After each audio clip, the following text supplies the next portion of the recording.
England versus Sri Lanka, match 42, Super 8s. All right, cricket fans, strap in, because this one was a classic blend of tension, unexpected twists, and good old-fashioned English resilience at the Super 8 stage of the T20 World Cup. England versus Sri Lanka in Kandy, and after 20 overs it felt like someone ordered drama with extra spice. England batting, not pretty, but points. So Sri Lanka won the toss and said, "Let's have a bat," which perhaps sounded better to them than it did in reality. England came out to chase food, drinks, and maybe a victory, but first they had to put runs on the board. England ended up with 146 for 9 in their 20 overs, a modest total in T20 land, not exactly lord of the sixes, more like mild drama at the boundary.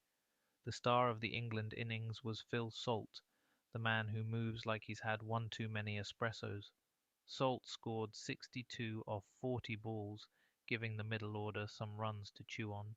It was polished, purposeful, and exactly the kind of innings England needed to avoid crickets chirping on the scoreboard.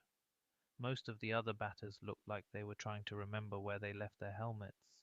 Jos Buttler was out for a low score, Jacob Bethell chipped in only a few runs, and Tom Banton fell in a comedy of errors worthy of a sitcom subplot. Run out after dancing down the pitch like he thought it was a dance floor. Throw in a sprinkling of quick dismissals from England's bottom order, and you've got a classic T20 batting tale. One great innings, a couple of flashes, and more wickets than you'd expect on a rainy day. Sri Lanka bowling, some great work, but not enough credit where it's due. Dunith Wellalage was the standout bowler here with 3 for 26. He bowled like someone who had watched England bat once and said, "Let's make them regret their decisions." The pitch had some spin and rhythm, and Wellalage used it beautifully. But overall, Sri Lanka's bowling plan felt a bit like someone trying to solve a puzzle without looking at the picture on the box. There were good balls, sharp fields, brilliant saves, but England just kept ticking along like someone quietly doing their taxes, efficiently, but not dramatically. Sri Lanka chase, dream, then nightmare now, chasing 147 in a T20.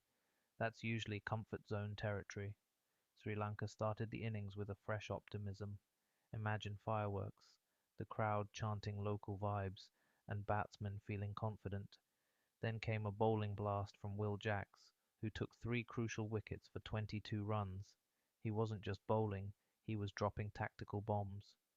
By the time Jacks had finished, Sri Lanka looked less like a roaring lion and more like a startled kitten in a thunderstorm. Jofra Archer, always ready for a dramatic entry, chipped in with 2 for 20, fast, penetrating, and enough to make even the most optimistic Sri Lankan fan blink twice. Sri Lanka's chase slid into trouble early. They were 34 for 5 by halfway, and at that point the scoreboard looked like the cast list from a drama series, confusing, chaotic, and with more exits than entrances. Dasun Shanaka tried valiantly with 30 on the board, but it felt like trying to hold back the tide with a fishing net.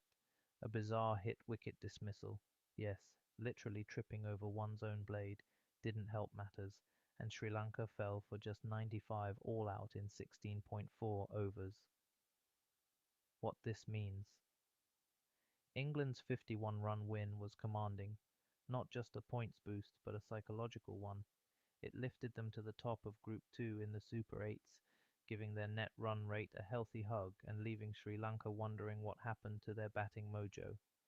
In essence, this match was one of those where England sneezed and Sri Lanka caught pneumonia, Salt was the dependable chef in an odd kitchen, Jacks bowled like he had extra innings of energy, Archer reminded everyone why he's dangerous, and Sri Lanka's batting collapsed like a poorly stacked card house. Final thought. So, if you're looking for 5-minute highlights, England showed grit with the bat, bite with the ball, and plenty of character. Sri Lanka, great bowling work here and there, but their chase disappeared faster than an ice cream cone in a July heatwave.